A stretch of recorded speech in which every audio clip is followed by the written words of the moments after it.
Action in La Liga on Monday. Atletico Madrid could only manage a 2-2 draw at home against Celta Vigo, a late equaliser for Celta, meaning that Atleti 8 points clear then at the top of the table, still with another game in hand over Barca and Real Madrid. Let's welcome Ali Moreno to the show. Ali, I tweeted yesterday it was all over in Spain. Will Atleti make a fool of me? No, you do a good enough job of that yourself, Dan. No, I don't think you made a fool of yourself. I think this is still a long way for Barcelona and Real Madrid to climb back into this race. However, Atletico Madrid would be disappointed with the way that the game went today. And I think there are a couple of things that will jump out to Diego Simeone, and that is the goals that Celta Vigo score are very unlike Atletico Madrid to give away. Runs in behind, crosses into the box, and then open finishes 3 yards out. That's not what you would expect from Atletico Madrid team. Diego Simeone made changes at halftime, made an adjustment in terms of the formation because his team was getting exposed on those spaces. Nolito and Iago Aspas were creating problems, and it seemed to work. Luis Suarez scores goals, and I suppose that we should be used to this by now with Atletico Madrid. We should not be surprised. The guy continues to be amazing for Atletico Madrid, and you thought, okay, that's it, 2-1. Yet another game in which Atletico Madrid are going to win.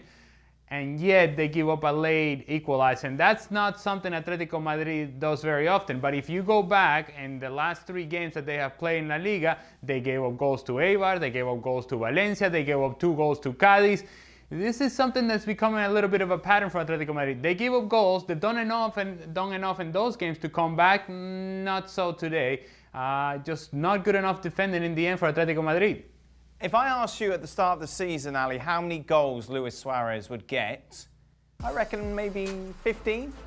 Let's just say, for the sake of argument, maybe 15 is where you're at. I don't mean to put words in your mouth. However, he's already at 16 this campaign, which I think has exceeded everyone's expectations, hasn't it? And some reports suggest that it triggers actually a bonus in his contract and a pay raise, if you will. As Luis Suarez, of course, needed a pay raise. The truth of the matter is, you look at Luis Suarez, and he is so critical to the success of Atletico Madrid, and that's an understatement. When you consider where the goals are going to come from and how this team is playing, today in particular, where they were hit with some COVID situation and Joao Felix was not available, and Yannick Ferreira Carrasco just coming back from COVID, and Thomas Lemar not available either.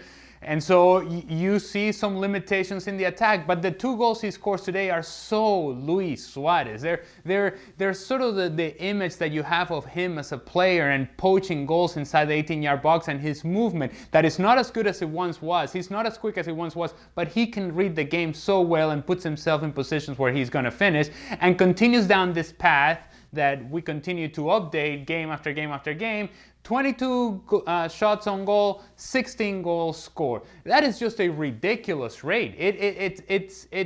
I mean, even at his best, Luis Suarez was not having this sort of effectiveness and efficiency. When he was scoring goals for Barcelona, when he was scoring goals for Liverpool, it wasn't at this rate. He's just become so efficient and so effective in front of goal, and they need that because every goal that he scores becomes an important goal for Atletico Madrid because there aren't goals coming on from anybody else, and so therefore his goals are not only important to him, but they're critical to the success of the team.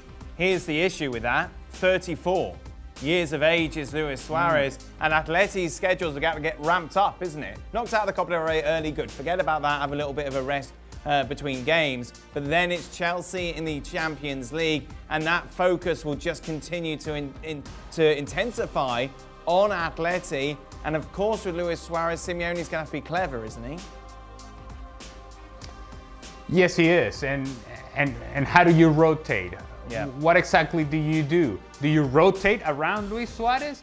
Do you shorten his minutes? But if you're a goal scorer and you're on the sort of run that he's on, the last thing you want to do is sit down and watch somebody else play. You want to keep it going. You want to keep the momentum. And yet that's a decision that Simeone is going to have to see and figure out. That's why losing points today is so important for Atletico Madrid, because if you had a 10-point lead and you felt more comfortable about what your position is in front of Barcelona and Real Madrid, then yeah, you know what? You give a day off to Luis Suarez. Even if he doesn't want to, you just tell him, Luis, today is not the day for you, buddy. You're just gonna sit there and enjoy.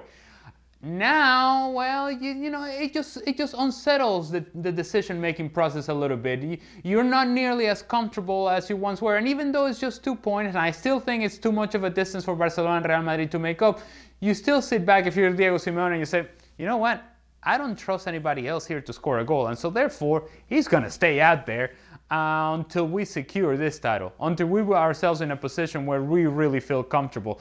And of course, I look at Atletico Madrid, of course they have the inside track, of course they are the favorites, of course they should win this, but today may just put things into doubt. Well, thank you very much for watching ESPN on YouTube. For more sports highlights and analysis, be sure to download the ESPN app. And for live streaming, premium content, and let's not forget as well, ESPN FC 7 days a week, subscribe to ESPN+.